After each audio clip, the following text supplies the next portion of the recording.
Halo semuanya, kembali lagi di Lentar Malam bareng gue Jamal dan di segmen Saksi Misteri kali ini, gua udah kedatangan narasumber yang akan menceritakan kejadian-kejadian horor tentang stasiun Cakung dari zaman dulu. Nah, kita sapa dulu aja narasumbernya. Di sini udah ada Ibu Sri. Apa kabar, Bu? Alhamdulillah Baik baik. ya, Bu ya. Iya. Bu, tinggal di wilayah stasiun Cakung ini dari sejak kapan nih? Dari nenek moyang saya.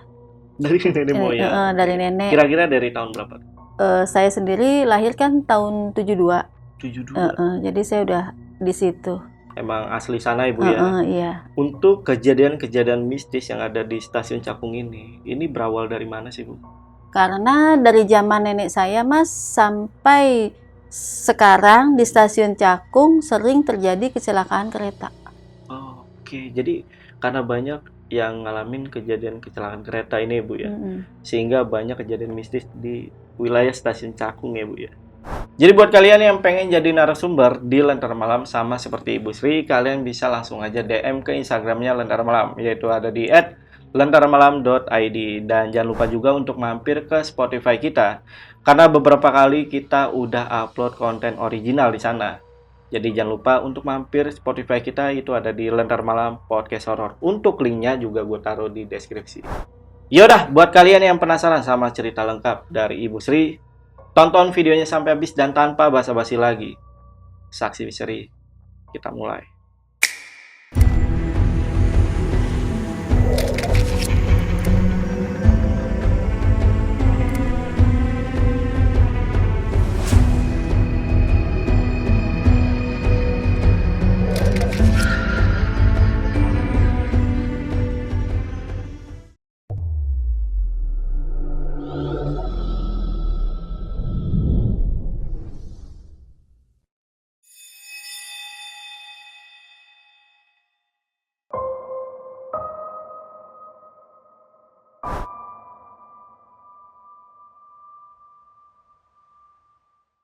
Dari cerita nenek saya zaman dulu tahun 1940-an itu memang ada lah ya talang itu. Jadi rumah nenek kan dulu posisi di atas, rel di bawah. Jadi kalau ini di sebelah nenek itu ada talang air, mungkin zaman dulunya, zaman Belandanya itu air irigasi kali ya, talang air irigasi. Kalau kereta lewat, jarak antara rel talang air sama kereta ini mungkin tipis. Kan kalau masyarakat Indonesia mungkin pada mau naiknya yang gratis. Dulu ya. Dulu. Jadi mungkin itu kali. Jadi kalau yang udah tahu, dia bakalan tiarap atau nunduk lah gini ya. Ketika kereta itu lewat stasiun Cakung yang mau ke arah Talang situ. Tapi kalau yang belum tahu, mungkin dia ya itu yang kebentur atau kejeduk, langsung jatuhlah dia, meninggal di situ gitu. Itu di tempat itu banyak kecelakaan. Jadi setiap harinya itu katanya sih dulu ada 1 atau 3 lah gitu setiap harinya yang kena. Tiap hari Bu? Iya, zaman dulunya. Sampai tahun berapa itu Bu? Seperti itu? Sampai tahun 77. Ibu saya bilang kan dibongkarnya itu talang itu tahun 77. Sampai tahun 77? Jadi yang ada identitasnya dibawalah sama keluarganya. Tapi kalau yang nggak ada identitas ya mungkin sama polisi sama warga sekitar dimakaminlah di situ di samping rel itu. Nah setelah kecelakaan kereta itu di tempat tinggal nenek pada saat itu banyak kejadian horor gak sih Bu? Ya kan pada suatu malam lah ya lagi pada ngumpul nenek Pak RT menghadapnya kan ke rel ke jalan. Datanglah sesosok orang gitu dari bawah naik ke atas, kok tambah lama tambah jelas gitu. Pas udah tambah jelas kan pada kaget semua lah. Pas udah tambah kaget semua, tiba-tiba orang ini ngomong, tolong carikan bagian tubuh saya yang hilang gitu. Dia langsung pada kabur lah ya, pada masuk gitu. Nenek dan teman-temannya semua lah pokoknya itu Pak RT juga. Pak RT langsung lari kan, katanya sih langsung pulang gitu. Pagi-paginya nenek kan langsung cerita kalau itu sosok itu laki-laki sambil nenteng kepala. Hah? Sambil nenteng kepala? Iya.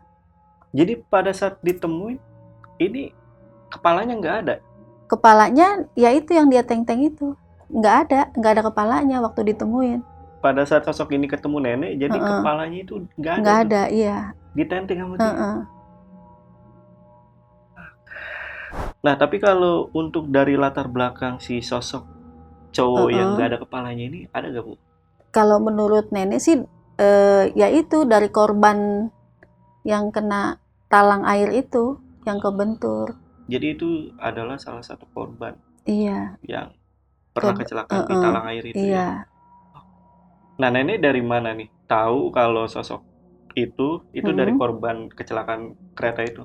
Pas itu kan diadakan pengajian gitu. Diadakan pengajian, Pak RT lah ya sama warga, terus diituin ke orang yang ngerti agama gitu. Maksudnya yang tahu gitu. Katanya sih seperti itu, jadi dia itu korban gitu. Berarti ini kejelasan dari sosok tersebut itu setelah dikasih tahu sama si pemuka agama ini ya, yang mengerti hal gaib ya, Bu ya? Iya. Jadi pada saat kejadian yang ketemu sosok tanpa kepala ini, itu langsung diadain pengajian besok kayak gitu? Nunggu dia neror enggak nih gitu. Terus kan dia ngetok-ngetok rumah warga gitu, minta cariin.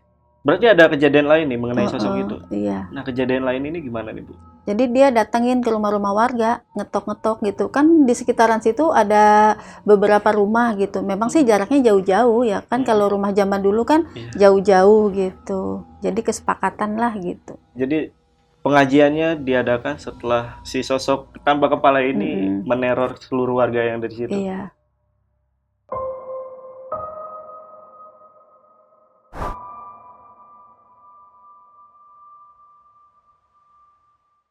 Nah, setelah pengajian diadain, apakah teror sosok tanpa kepala ini masih ada nggak, Bu? Menurut cerita nenek saya, setelah pengajian diadakan, dia udah selesai ya Mas ceritanya. Mungkin ada lagi nanti di tahun anak saya gitu. Terus sekarang cerita yang dari ibu saya. Oke.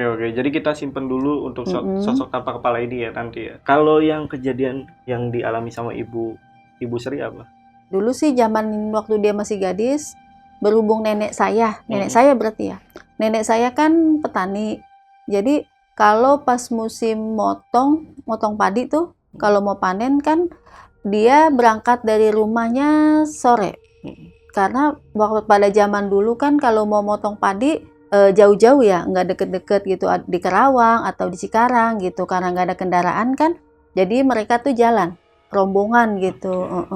Nah, ibu saya itu dititipin lah di suatu rumah tetangga, tapi udah kayak saudara gitu. Karena apa? Setiap malam menurut cerita dari ibu saya dulu bilangnya, jadi setiap malam ini kalau udah jam 7 kan sepi gitu. Nah, mulai dari situlah itu suka diteror sama kayak Mbak Kunti gitu. Sama kuntilanak? Suka diketok-ketok pintunya, terus dia nyantar, pas dibuka pintunya dia ketawa-ketawa terbang gitu. Atau pokoknya setiap malam itu kalau udah jam 6:30 atau pas mau maghrib lah ya, pasti dia udah keluar, katanya sih gitu. Akhirnya ya anak-anaknya makanya dititip di rumah tetangga yang udah dianggap saudara, biar aman gitu, jadi pada nggak takut. Kalau untuk sosok kuntilanak ini ada latar belakangnya juga nggak? Latar belakangnya sih kayaknya belum ketahuan gitu ya, soalnya juga nggak pada tahu gitu, maksudnya kuntilanak ini dari mana gitu? Kuntilanak ini datangnya dari mana gitu. Jadi dia tiba-tiba aja kalau pas mau maghrib dia muncul gitu. Langsung datang gitu. Sampai berapa lama, Ibu? Lama juga sih ya, sampai sekarang sih kemungkinan masih ada, kayaknya dia juga ya yang neror itu masih ada. Si sosok kuntilanak ini masih ada sampai sekarang? Masih. Di daerah Stasiun Cakung? Iya. Gokil, deket rumah gua lagi. Ya karena setiap malam tuh diteror, adalah pada suatu malam perasaan ibu saya kok tenang gitu, nggak ada, kayaknya dia udah nggak datang lagi nih, karena dia pengen ke pipis kan, kebelet mungkin atau apa, pergilah dia ke kamar mandi. Karena zaman dulu kan kamar mandinya itu timba, sumur timba. Jadilah dia nimba. Ya kan dia narik-narik tali timbaan, dilihat-lihat ke bawah nggak ada apa-apa, dia tarik-tarik lagi masih keras juga, dia lihat lagi ke bawah nggak ada apa-apa, dia tarik lagi, terus dia nengoklah ke atas. Ternyata tali timbanya ini sudah ditahan oleh sosok kuntilanak. Sosok kuntilanak. Terus habis itu gimana, Bu? Terus ibu saya bengong dulu, pas dia lagi bengong kaget itu kuntilanaknya terbang sambil ketawa. Baru ibu saya teriak. Terus teman-temannya pada datang kan. Sa, ada apa, Sa? Ada apa, Sa? Itu, kata dia gitu. Apaan? Itu aja gitu. Maksudnya nggak bisa ngomong lah dia. Karena udah ketakutan. Karena udah ketakutan. Terus naiklah dia semua ke atas. Udah di atas, baru dia cerita. Baru orang tua ibu cerita. Itu pengalaman pas gadis ya, Bu? Iya, masih gadis. Kalau sosok kuntilanak yang neror ini masih ada lagi gak, Bu? Sosok kuntilanak itu masih ada sampai sekarang pun masih ada sebenarnya, Mas. Sampai akhirnya ibu saya menikah. Pada saat ibu saya menikah, rumahnya itu deketan, misah kan sama ibu sama nenek. Tapi rumah ibu saya itu menghadap ke jalan raya, rumah nenek ke rel. Tapi dia dempetan rumahnya. Nah, di depannya itu kan masih banyak pohon-pohon ya zaman dulu. Pas zamannya saya SMP nih ceritanya. Jadi zaman dulu kan kalau nonton TV tuh waktu saya SMP masih pada rame-rame ya. Misalkan satu orang nih punya TV, nontonlah bareng-bareng gitu. Jadi TV-nya itu kan ditaruh di depan terasnya nenek, bukan di terasnya rumah ibu, bukan. Ditaruh depan rumah terasnya nenek, nontonlah anak-anak di depan, di bawah pohon gitu, teman-teman. Pas maghrib, saya sama adik saya tuh masuk ke kamar, adik saya duduk di depan pintu, saya tiduran, menghadap ke jendela. Zaman dulu kan jendelanya nggak ada kaca, jadinya adanya kawat-kawat, bilik itunya juga dindingnya bilik. Pas saya lagi menghadap ke arah jendela itu, adalah sesosok kayak makhluk gitu, lagi nemplok lah di kawat itu gitu. Nggak taunya pas saya ngelihat kayak gini dia langsung ketawa terbang gitu. Habis ibu nengok, sosok ini terbang ketawa. Langsung saya kan teriak, ibu gitu, ada apaan tuh, ada apaan? Adik saya malah bilangnya itu kok ada binatang bisa terbang gitu. Namanya anak kecil kali ya, jadi dia bilangnya kayak itu. Kalau yang ibu lihat itu sosok apa nih, Bu? Yang ibu lihat sih itu sosok kuntilanak yang sering neror. Nah, itu kan kejadian pada saat ibu SMP ya. Setelah SMP itu ada kejadian lagi nggak mengenai sosok kuntilanak ini? Setelah itu nggak ada lagi sih. Maksudnya udah tenang lagi gitu. Soalnya kan dulu mungkin di situ udah banyak rumah-rumah kali ya, rumah-rumah warga. Jadi udah nggak ada lagi. Sampai kejadian pas saya nikah, kan rumah-rumah itu udah dibongkar. Dibongkar rumah-rumah itu. Mau dibangun lah rumah dinas PJKA. Jadi sebelum dibangun rumah dinas tuh tanah kosong dulu. Lama kan. Sampai saya nikah itu tahun 2000 pas lagi mau periksa hamil. Pas mau periksa hamil karena suami kan waktu itu masih kerja ya. Jadilah saya minta antar sama adik. Pas mau ke bidan, saya ke ibu dulu. Ke ibu saya, ke nenek. Ibu saya bilang, jangan lewat atas, lewat bawah aja. Karena saya salah dengar, lewatlah saya atas, bukan lewat bawah. Karena bidannya deket, saya jalan kaki sama adik. Pas lagi jalan sama adik, tiba-tiba ada suara burung. Bunyi kan dia kayak burung dara gitu, nguk, nguk, nguk gitu. Saya pikir, paling suara apa nih, nggak taunya. Kata adik bilang, itu suara kuntilanak, itu suara kuntilanak. Saya bilang bukan, iya suara kuntilanak. Pas lagi ditarik-tarik, suara burung itu berubah jadi suara ketawa. Akhirnya saya karena udah sering diketemuin, sering dikasih lihat gitu, akhirnya kok spontanitas timbul keberanian gitu. Sebenarnya sih dalam hati takut ya, cuma nekat aja. Saya tantangin, ngapain lo ngetawain gua, emangnya gua takut apa sama lo? Saya bilang kayak gitu. Adik saya ini narik-narik terus, ayo cepetan. Orang dibilang kuntilanak, dia kan kayak bilang kayak gitu. Sampai akhirnya saya sampai rumah, suami datang tuh. Ada apaan sih itu bang? Orang dibilang itu suara kuntilanak, malah dia sok tahu nantangin, dibilang gitu. Tapi memang dari pendengaran Ibu Sri itu suara kuntilanak, mirip kuntilanak. Iya, melengking kayak gitu. Dan di situ Ibu Sri nggak ketemu sosok kuntilanaknya ya? Enggak. Jadi cuma dengar kalau suara itu emang beneran mirip suara kuntilanak Ibu ya? Iya.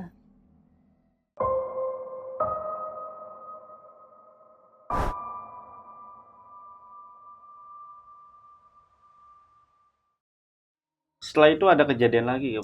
Setelah saya sampai lahiran gitu, sampai anaknya udah umur 5 tahun. Anak Ibu Sri ini? Anak saya, baru ada kejadian lagi. Ada kejadian lagi? Jadi rumah dinas yang tadi belum dibangun itu kan masih tanah kosong tuh, yang tadi rumah-rumah PJKA yang digusur itu. Akhirnya tanah kosong itu mungkin dimanfaatin lah ya sama ini pengelola, diadainnya lah pasar malam. Jadi pas di belakang rumah ibu saya kan pasar malam itu. Nah kebenaran karena di belakang jadi saya ngajak anak lah ngeliat gitu. Pas lagi ngeliat itu anak saya kok, mama ayo pulang, mama ayo pulang, pulang-pulang terus. Ada apa sih kak, kok minta pulang-pulang terus? Saya bilang gitu. Udah nanti aja ma, aku ceritainnya di rumah, jangan di sini. Pulanglah saya tuh sama anak. Pas udah sampai di rumah, dia udah ini kali ya, udah cuci kaki, udah tenang. Baru dia cerita, mama, kenapa aku ngajakin mama pulang? Tadi kan aku ngeliat ini, sosok tanpa kepala itu, bawa kepala, yang sosok yang bawa kepala itu, sama si kuntilanak ini, ada lah di situ, di pasar malam itu. Jadi setiap wahana itu dinaikin sama dia. Sama sosok tanpa kepala sama kuntilanak ini? Iya. Dinaikin? Dan anak ibu ngeliat? Dia ngeliat. Anak saya ngeliat. Makanya dia minta pulang. Setannya bayar gak? Beli tiket ya. Bang, di atas gerbong. Berarti sosok tanpa kepala yang dulu dilihat sama nenek, iya. Ini akhirnya dilihat sama anak ibu. Iya. Yang masih umur 5 tahun pada saat itu. Iya. Plot twist juga sih. Itu kan tanah kosong yang dulunya mau ada rumah dinas yang dibangun sama PJKAI. Nah, pada akhirnya gimana tuh, Bu? Setelah dibangun rumah PJKAI kan, jadi rumahnya kan tetap kosong. Belum ditempatin karena waktu itu nggak ada izin. Katanya sih nggak ada izin ya dari wali kota. Akhirnya kosong. Nah, itu kan pas itu dipakailah sama orang-orang proyek waktu membangun stasiun Cakung. Nah, dia cerita pagi-pagi tuh dia cerita, ibu di sini semalam saya tidur di rumah ini, kalau saya merem ada perempuan di sebelah saya, tapi kalau saya bangun nggak ada, katanya gitu. Setiap saya mau tidur pasti dia ada di sebelah saya gitu. Berasa? Berasa, ngelihat, katanya dia ngelihat gitu. Maksudnya berasa kayak ngelihat beneran gitu, iya. Tapi kalau dia bangun nggak ada. Akhirnya saya bilang, ya mungkin emangnya dia ada, saya bilang gitu. Sosok kuntilanak. Iya. Nah itu kan kejadian dialami pada saat ada proyek itu ya. Iya. Nah setelah itu ada lagi, Bu? Setelah itu ada ayam bakar, kan tinggalnya di situ. Maksudnya di belakang perumahan itu. Penjual ayam bakar, pedagang ayam bakar. Iya, pedagang ayam bakar. Dia jualannya di stasiun Cakung. Jadi setiap dia lewat situ, pasti kalau nggak yang si kuntilanak itu, ya kepala itu gitu. Yang sosok tanpa kepala itu. Tapi dia seringnya sih ngelihatnya yang kuntilanak ini gitu. Kadang ada di bawah pohon seri, kadang ada di samping rumah ibu saya. Kan ada pohon pisang tuh, kadang ada di situ katanya. Kalau lagi nggak iseng, dia cuma diri aja. Tapi kalau dia lagi iseng suka ketawa gitu. Maksudnya kuntinya yang iseng. Kuntilanak ini. Kuntilanaknya yang iseng. Pernah juga kejadian tukang roti. Tukang roti kan lewat. Karena kok malam-malam ada cewek lagi diri gitu, mau beli roti. Akhirnya kan dia aneh gitu. Akhirnya dia kabur, tukang rotinya. Pas malam berikutnya, suami saya mau beli roti. Manggil-manggil kan tukang roti, bang, roti bang. Tukang rotinya bukannya malah berhenti, malah kabur. Akhirnya ditanya sama suami saya, kenapa bang, kok saya mau beli kabur? Oh bukan pak, maaf pak, kirain cewek yang kemarin, dia bilang gitu. Di situ tuh baru tukang roti cerita Iya. sama suami ibu. Tadinya sih dia maksudnya nggak tahu Iya, gitu. iya. Nah setelah proyek itu kan rumahnya kan akhirnya jadi nih Bu ya, rumah dinas ya. Iya. Nah pas rumah dinas itu jadi nih Bu, itu ada kejadian juga gak di rumah itu? Kalau menurut karyawan-karyawannya sih ada, yang sosoknya ya itu juga, si kuntilanak itu. Kadang dia suka bengong di pojok gitu, kalau dia lagi pada kan kayak semacam gudang ya, bilangnya gudang gitu. Gudang daup ya. Jadi tuh dia kadang suka ada di situ. Jadi karena kebanyakan karyawannya cowok semua, jadi mereka ya udah biasa aja gitu. Kalau awal-awal mungkin mereka pada takut gitu, tapi lama-lama ya udah kayak biasa aja gitu. Udah nggak takut lagi. Karena udah terbiasa mungkin ya. Termasuk warga di sana udah terbiasa juga pada akhirnya. Ya udah terbiasa. Anak saya pun kadang kalau pas lagi tidur di neneknya nih, kadang kan kalau malam Sabtu, malam Minggu gitu, dia nginep. Kadang masih mainan HP nih jam 1 gitu. Dia suka diketok-ketok. Ngetoknya 2 kali aja, tok-tok gitu. Kadang waktu itu pernah dibukain pintu, nggak taunya dia langsung ketawa terbang. Jadi sekarang kalau diketok 2 kali ya udah nggak ada yang buka. Jangan iseng, paling cuma gitu aja. Ih gila, masih ada sampai sekarang ya Bu ya? Masih. Ini berarti memang sosok kuntilanak ini, kan Ibu tadi juga bilang masih ada sampai sekarang Ibu ya? Ini benar-benar nggak tahu Bu latar belakangnya gimana nih sosok kuntilanak ini? Kalau zaman nenek mungkin belum ketahu ya Mas. Pas om saya datang ke rumah saya, di depan udah sampai di teras, di depan pintu ada cewek, karena dia nggak kenal kan, langsung dia bilang permisi. Cewek ini kan geser. Pas cewek ini geser, om saya langsung ketok pintu rumah. Assalamualaikum. Dia buka pintu, saya bukain pintu kan. Pas saya bukain pintu, masuklah dia. Pas masuk, langsung dia duduk. Pas duduk, dia langsung bilang, Sri, di depan ada cewek siapa gitu. Nggak tahu om, orang dari tadi nggak ada siapa-siapa, kan saya bilang gitu. Ada orang dari tadi kok, dia ada di situ gitu, diri di sini, dia bilang gitu. Oh saya nggak tahu, saya bilang gitu. Oh ya udah nanti Om Endrik terakatin, dia bilang gitu. Setelah 2 hari om saya datang ke rumah, akhirnya om saya cerita bahwa perempuan kemarin yang dia lihat itu adalah kuntilanak yang biasa saya lihat. Kuntilanak itu dulunya meninggalnya nggak wajar.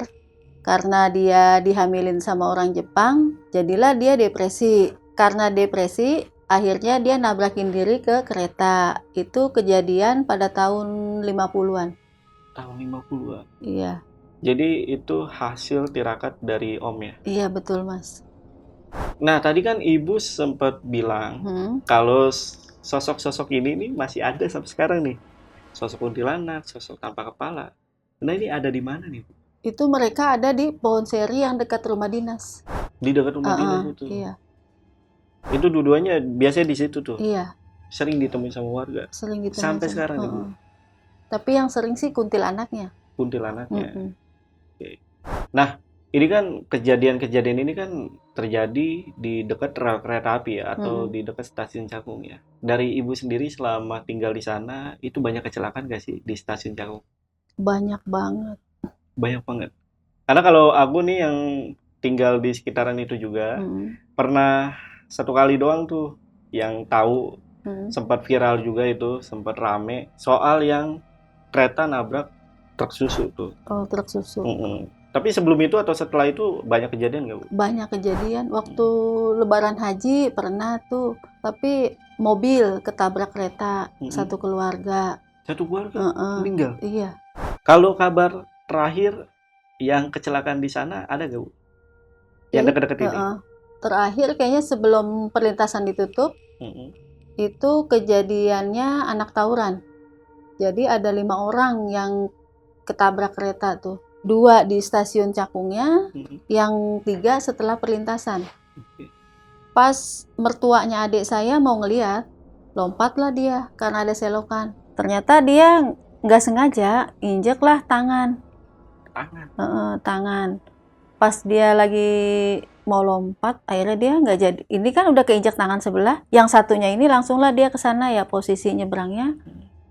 kok pas malamnya tuh antara 6:30-an lah ya habis maghrib. Anaknya yang cewek tuh mau buka pintu, mau buang sampah. Manggil lah bapaknya, "Pah, kok di luar ada anak sekolah? Darah-darah semua," dia bilang gitu. "Darah-darah?" "Iya, siapa?" "Nggak tahu, Pak, coba dilihat." Bapaknya nggak lihat, tapi si anak ini ngelihat. Akhirnya anaknya diajaklah masuk. "Itu, Pak, tolongin dulu," anaknya bilang gitu. Udah nggak ada siapa-siapa. Bapaknya kepikiran tadi dia nginjek tangan itu, oh mungkin korban anak sekolah yang tadi, pikirnya dia ke situ. Yang tangannya Keinjak, iya.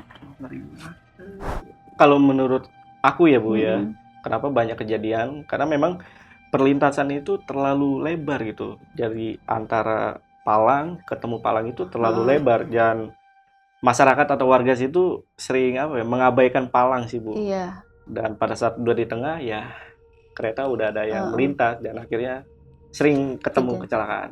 Oke, paling untuk cerita dari Ibu mengenai Stasiun Cakung sampai sini aja Bu ya. Udah gak ada lagi nih Bu ya cerita-cerita ya. Oke, tapi semoga wilayah Ibu nih aman lah ya sekarang-sekarang ya. Amin. Walaupun masih ada nih ya.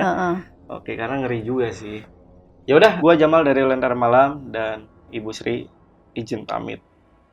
Bye.